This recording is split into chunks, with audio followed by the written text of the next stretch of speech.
नमस्कार। The pillar के लिए मैं राजू सिंह सोलंकी बात करेंगे बिहार चुनाव 2025 में घोषणा पत्रों की। आज इंडिया गठबंधन या कहें कि इंडिया ब्लॉक या महागठबंधन जो बिहार में है उसका घोषणा पत्र आने वाला है। उसमें क्या क्या रह सकते हैं, क्या संभावना है। साथ ही साथ एनडीए का जो घोषणा पत्र आएगा या संकल्प पत्र कहें वो 30 तारीख को आएगा।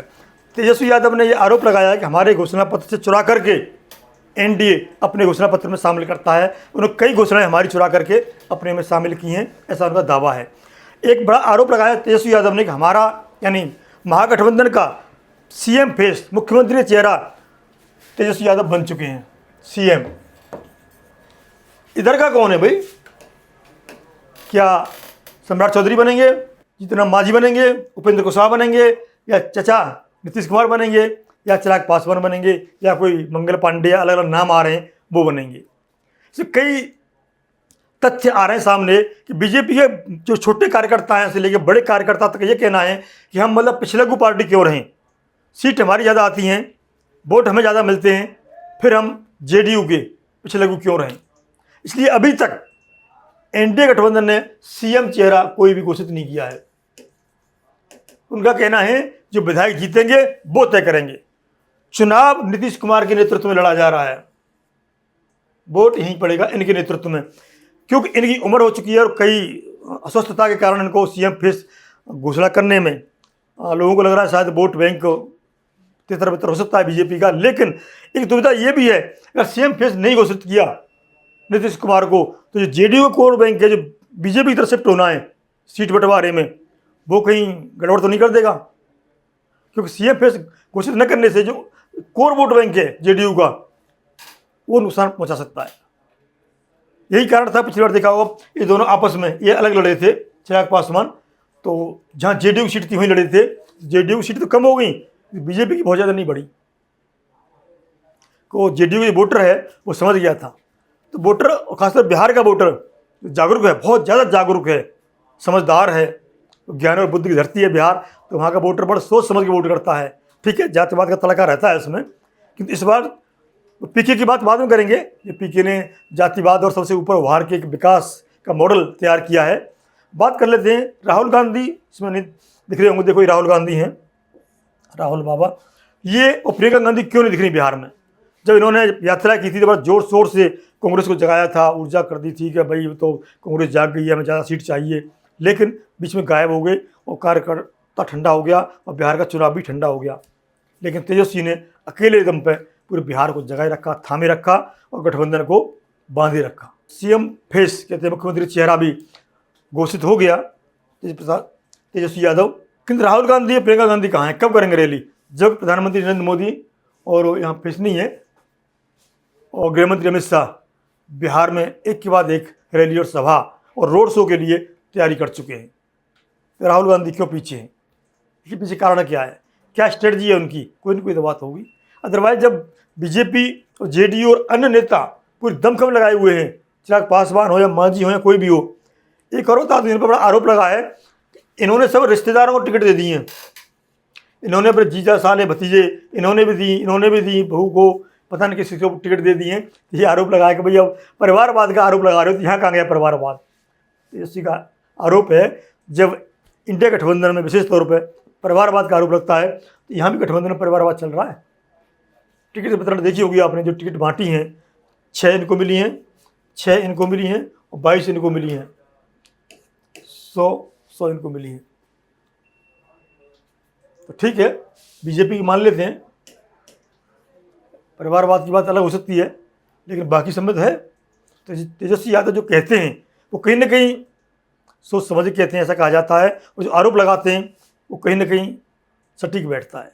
पर वोट में बदलेगा नहीं बदलेगा, जनता में जोश जरूर जगा है, खासतौर युवाओं में तो ऊर्जा से ओतप्रोत हो गया है। जो तेजस्वी बोलते हैं घर घर नौकरी की बात हो या उन्होंने कई और भी घोषणा की हैं, क्या क्या घोषणा होने वाली है वो आप बताता हूँ मैं आपको।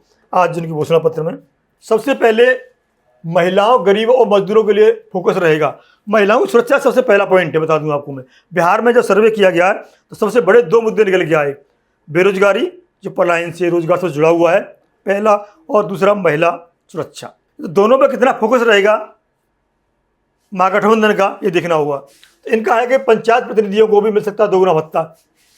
प्रधान चाहे मुखिया बोलते थे बिहार में, उनको भी रहेगा। पेंशन, बिजली और गैस पर मिल सकती है सब्सिडी, राहत।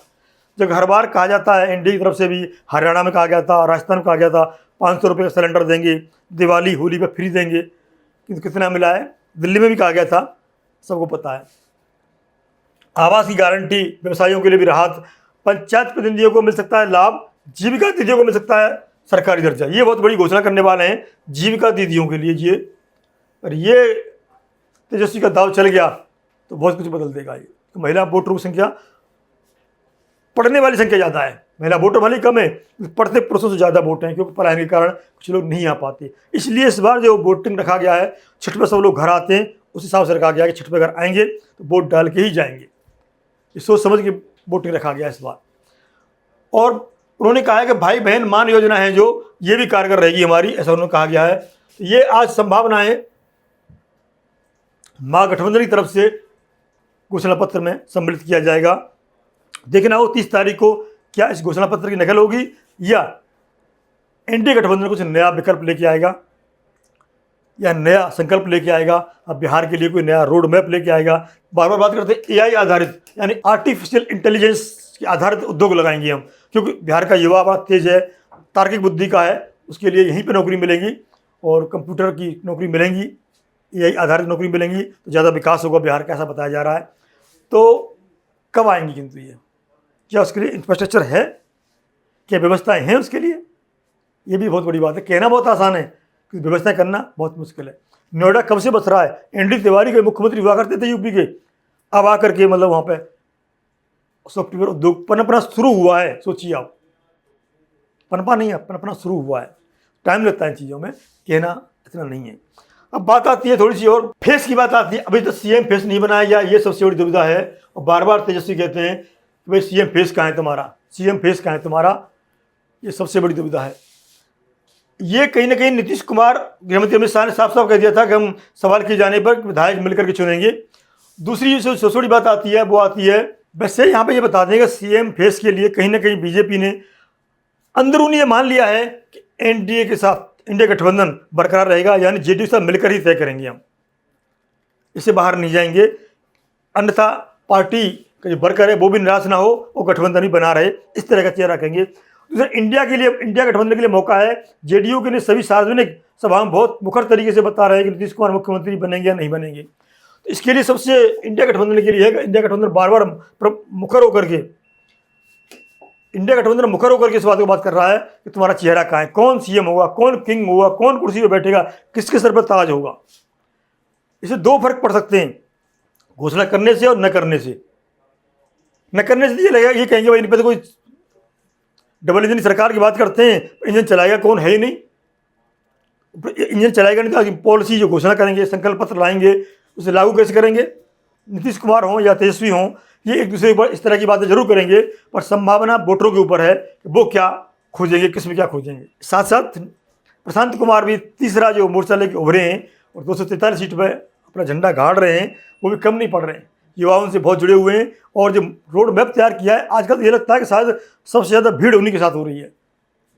और युवाओं में जो अलग अलग जगह दिया है ना, उन्होंने अलग जगाया है, सपने इतने बड़े दिखा दिए हैं कि लगता है कि अगर पीके की सरकार बन गई तो बिहार का तो कायाकल्प हो जाएगा। सरकार नहीं बदलेगी, बिहार बदल जाएगा। बहुत बड़ा नारा दिया उन्होंने। सरकार बदलेगी अलग बात है, किंतु बिहार बदल जाएगा, जब पीके की सरकार आ जाएगी तो, प्रशांत किशोर की सरकार बन जाएगी तो। ये बहुत बड़ा मैसेज दिया इन्होंने। और उन्होंने कहा कि पलायन गारंटी है, शराबबंदी का जरूर कानून है कि शराबबंदी से हम खोल देंगे और रेवेन्यू आएगा, बार बार कहते हैं वो। लेकिन बाकी जो इनकी विजन है बिहार के लिए, वो बड़ा रोड मैप है उनका, उसका मॉडल है जो बिहार विकास के लिए, वो जनता को भाने लगा है, युवाओं को मतलब अच्छा लगने लगा है, वो युवाओं से जुड़ने लगे हैं।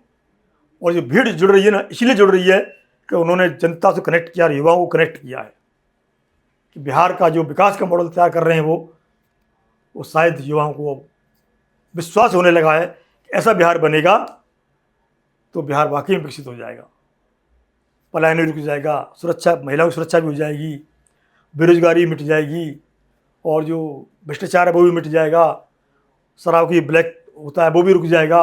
इस तरह का मॉडल तैयार करके दिया है जनता को, युवाओं को प्रशांत किशोर ने। तो ये मॉडल जो दिया है प्रशांत किशोर ने, कितना वोटिंग बदलेगा वो 14 को पता चलेगी। आज प्रशांत किशोर ने इंडिया गठबंधन और इंडिया गठबंधन के बराबर में खड़ा कर दिया अपने आप को। कभी वो 12-13% वोट के साथ हुआ करते थे, 12-13 सीट के साथ हुआ करते थे, आज वो टक्कर में है, तीसरी पार्टी बन चुके हैं। वो भीड़ यही बताती है, जनता की प्रतिक्रिया यही बताती है कि प्रशांत किशोर बिल्कुल बराबर में खड़े हैं तीनों की। और सबसे बड़ी बात क्या है, 243 सीट पर लड़ रहे हैं चुनाव। वो ये लोग आधे आधे पे लड़ रहे हैं, कोई 100 पे लड़ रहा है, कोई 143 पे लड़ रहा है, कोई 60 पे लड़ रहा है, कोई 40 पे लड़ रहा है, कोई 6 पे लड़ रहा है। वो पूरे 243 सीट पर चुनाव लड़ रहा है प्रशांत किशोर। उसका बेनिफिट कितना मिलेगा ये भी 14 तारीख को पता चलेगा। लेकिन उन्होंने सबकी हवा खराब कर रखी है, हवा टाइट कर रखी है। चुनाव जिस तरह से किया जा रहा है, मैं बता दूं, बात चल रही थी हमारी कहीं पर, उन्होंने बताया था कि कई साल से हर जिला हेडक्वार्टर पर जो होटल होते हैं, 1-2 कमरा प्रशांत किशोर का बुक रहा है। और उसमें उनके जो लड़के होते हैं काम करने वाले, उनके लिए गाड़ी बुक होती है और डेली जाते थे गांव में जाकर के वहाँ से डाटा कलेक्ट करते थे। सबसे ज़्यादा डाटा अगर है प्रशांत किशोर के पास है। अगर वो कोई संदेश देना चाहते हैं, सबसे पहले जनता तक पहुँचाना चाहते हैं अपना संदेश, प्रशांत किशोर करना चाहते हैं। और 1 to 1 डाटा है लोगों का, और किस क्षेत्र में क्या समस्या है वो उन्हें पता है। समस्या कैसे दूर होगी ये प्रशांत किशोर को पता है। तो 3 साल से यही किया है, जो अच्छा होटल है वहाँ व्यवस्था की और लड़के अपने रखे एम्प्लॉई, और उनको हर गांव में, हर कस्बे में भेजा। और एक एक गांव, एक एक कस्बे की पूरी जानकारी उनके पास डाटा के रूप में उपलब्ध है। उसी डाटा के ऊपर वो बात कर रहे हैं, उसी डाटा के ऊपर घोषणा की बात कर रहे हैं, उसी डाटा के ऊपर उन्होंने बिहार का मॉडल बनाया है, बिहार विकास का मॉडल बनाया है। सारी चीज़ें एक तरफ रह सकती हैं, जब बिहार में वोट पड़ेगा तो जातिवाद कहाँ रहेगा, ये देखने वाली बात होगी। अब हमें कमेंट करके बताइए, जो इंडिया गठबंधन या महागठबंधन जो एक के बाद एक ताबड़तोड़ घोषणा कर रहे हैं, और 30 तारीख को घोषणा पत्र आएगा, और पीके ने ऐलान ही कर दिया है विकास, बिहार का सरकार नहीं, बिहार बदल देंगे हम। तो किसकी घोषणाएं वोट में बदल पाएंगी, ये कमेंट करके जरूर बताएं। और बने रहें द पिलर के साथ। नमस्कार।